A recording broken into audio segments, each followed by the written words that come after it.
Hey, what's going on guys? It's the Dazs here. So hopefully by this point you saw all my detailed guides on the guns and the starter recon guide. If you haven't, they are in the description down below. This guide is going to be much different. I may repeat some themes that you've already heard, but my overall goal to this guide is to really talk high level and all the choices I've made with my sniper rifles thus far and why I make them in regards to the class and how I play currently. The commentary I let run, so if I stutter, stammer, make small mistakes, I apologize. I wanted this to feel more like a conversation, and I want to hear your thoughts, questions, and input in the comment section down below. Because there's no right or wrong answer to what I'm about to give as far as high level, but I made some firm decisions. In my previous guides, I left things a lot more open-ended so you can make your own informed decision. I get a lot of questions on my streams of what I do, and this guide is going to hit home how I feel about PTFO sniping, how I achieve it, and why. Again, don't forget to leave a like if you enjoyed, a dislike if you didn't, and well, let's begin. Alright, so what we're going to cover first are the combat roles. The biggest thing I talk about in terms of the combat roles are obviously what I stick with. I covered this in a previous video in the beginner's guide. I always go with the sniper, unless I'm doing airdrop mode. The reason for this is that it just makes sense to have a passive talent for the eagle trait, which spots enemies when you shoot them.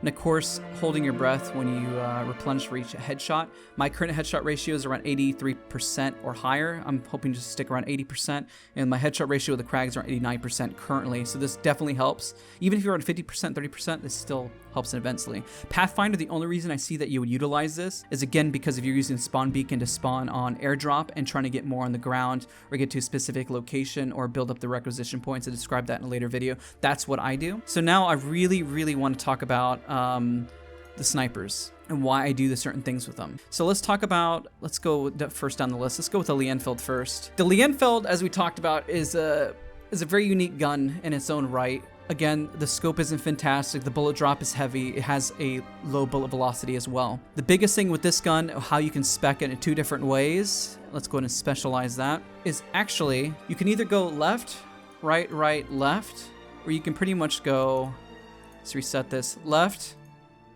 and of course left. Now let me explain the reasons why you want to go these two routes. The reload weapon speed 15% faster, if you actually go time it frame by frame, is not a dramatic difference, especially when you're going into engagement with somebody. And of course, the reason why you don't go with this is that, again, just memorize bullet drop. Don't ever go this route. If you're going advanced, because this is an advanced guide, just memorize the bullet drop, aim above the head. Now, with all the guns, let's get out straight away. You're never going to go with the reload speed 15% faster. You're always going to go aiming down your sights faster. The only reason I guess, why you wouldn't is partly because you don't really like how fast it is, and you kind of more like the legacy of Bad Company, maybe BF3, where maybe a gun was slightly slower on the ADS. Otherwise, this is going to help you in almost every aggressive sniper situation. Improve accuracy while aiming, or aimed fire while moving, and 60% faster while aiming with your weapon. This is why I don't go this spec, and I decided to go with the right spec.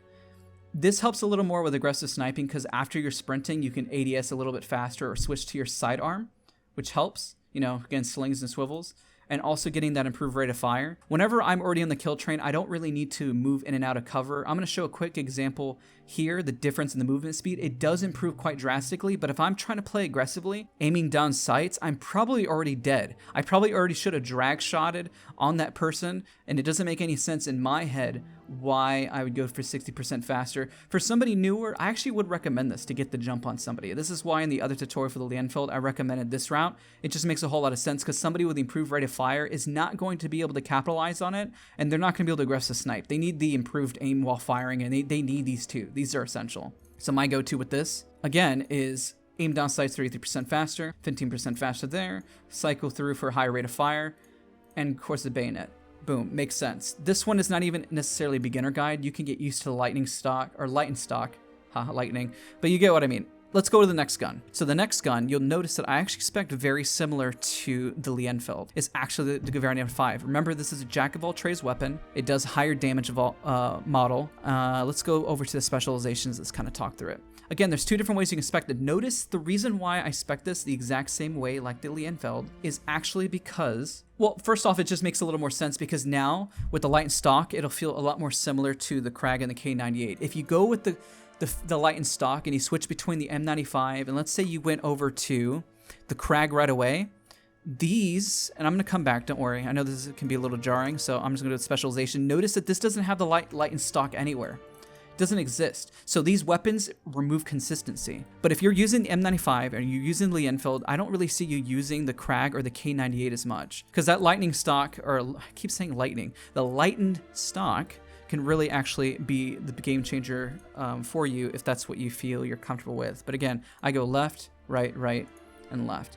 I started messing with this later after the fact of the video, and I just like the consistency overall with the weapon. Let me know in the comments what you think about that, and if you like the lightened stock, I said it right this time, or if you like the improved aim while firing or moving. So next, let's talk about the Krag, my baby, my favorite weapon here. This one is actually very self-explanatory in terms of an advanced guide.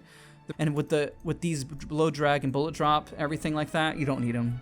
I'm just, for an advanced tutorial, I don't think it's necessary. But of course, for a beginner, this makes sense for you to get used to the bullet drop. Now you go quick aim, you go custom stock, you go machine bolt, and then you go bipod. Again, prove accuracy while moving, you get a faster rate of fire, and you get the bipod. Boom. You don't need the bayonet. The bipod, some people ask about this. It doesn't hurt your overall accuracy, or it actually improves your control overall. Like I'll show you. So you move it. You know, we go left, left, left, and then right. See how the accuracy actually improved there? And or, you know, the control, whichever. Because when you're zoomed in and you're going prone, it doesn't change the difference of ADSing at all, or even whenever you're around something. It just overall helps with the holding your breath. So you'll notice also with the K98, this weapon is very similar. And how I decided to spec it is I went with aim down your sights, improved accuracy, custom stock, the rate of fire is improved, and the bipod. So essentially what I have done is I made all my weapons feel the exact same by improving the rate of fire across the board for all of them. Because if I didn't do that, then you would notice that the M95 rate of fire drops a considerable amount. Like if I went back to the main screen and you could compare it, see now it's 58. Look, the Krag is now faster. The K98 is almost as fast as the Gewehr 95. That rate of fire makes a huge difference. And in probably another video, I'll compare the rate of fire for you guys, if you guys will find that helpful. So cover the weapons, advanced tutorial. There's only really two ways to play these weapons. You got the one that favor things you need to improve upon while shooting. And of course, again, with the M95, going back to this, is that, yeah, you can go for the faster switching or the improved stock, but that just comes down to feel. But if you get used to the weapons too much, these two are going to be pretty much the only two that you use, and these two will feel too different for you, and it might be a little jarring for consistency's sake. But if you're a newbie and you're trying to figure out what gun you like the most, I always recommend trying the light and stock as your go-to to feel it out. So I don't think any of my guides were wrong at all in that respect. This is kind of self-explanatory. Revolver, I've already spoke about it before. The damage just makes a whole lot of sense. The other guns, just look at the damage. Just it's very, very clear. Sorry if you can hear my keyboard there. That this is by far the best weapon that you can use. Yeah, some of these have a little more ammo, but it's really not enough to make and break for you. Again, I don't really go with the frag. I just go with the knife, especially for kill feats for montages. But if you're trying to get people out of specific areas, then this can actually help quite a bit. Smoke doesn't make any sense for me. I don't ever use that. Because it just blocks your field of view. It doesn't make any sense. So with the sniper perk, you can actually go with the flare gun. Don't ever use a spotting scope. Doesn't make any sense. You're never going to have that. By the time you spot somebody up, it's already a little too late. They should already be dead. You see how long it takes just to spot there? By the time you spot up, he got him in his sight. Just shoot him. Doesn't make any sense to me. The beacon. Sniper decoy, who's going to get fooled by these that's a top tier player? It doesn't make any sense to me. AP mines, these can work in like Final Stand, and sometimes I find people put them in the strangest places. It can be quite effective. But if somebody walks in front of it like that, you could pretty much snipe them. Doesn't make any sense to utilize. So spawn beacon 100% all the way. So some of the other advanced things I'm going to cover, I want to talk, because I got some comment section things asking me about it. People are asking me why I choose the FOV that I choose. And the reason for that is because I want to be able to see my targets. So I want to have a higher field of view for that. The reason I turned it off is because when I'm zoomed in, I already know the target I want to shoot at. So why do I want to see everything around it? If I don't know where the enemy is at that point, then I should zoom out and reevaluate my situation. So that's why I decided with my FOV. Now, there's nothing wrong with this. There is not a right or wrong answer here. If you go higher, then of course, then you can always see, you can always adjust your shot, not a problem. If you go smaller, then targets will appear bigger. At least you'll be more zoomed in into what you want to look at. Obviously, going too low can be a little claustrophobic. Going too high can give you that fisheye lens where it kind of looks like you're running through hyperspace. Looks really good for montages, sometimes not the best for gameplay. So that's pretty much all the settings that I utilize for the sniper class. These are my own personal settings. I just thought this might be helpful because my other guides, I really just try to hit on the fact of who is a new player and how would they maximize. But I get a lot of people coming on my streams asking me why I use the Krag, why I do certain things. I actually 100% use the Krag these days because it's a compromise.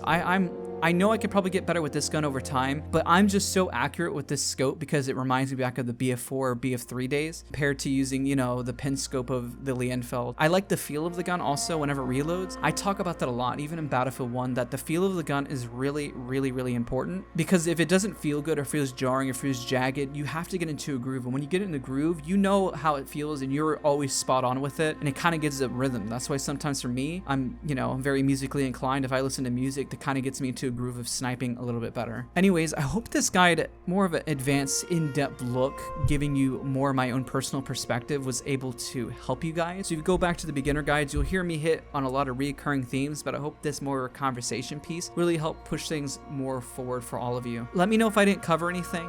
Leave a like if you enjoyed it, dislike if you didn't. Thank you guys so much for the support on the channel. I really want to help all of you guys get better with sniping and really improve on your gameplay. If you have any trouble with bullet drop, I put up a bullet drop guide.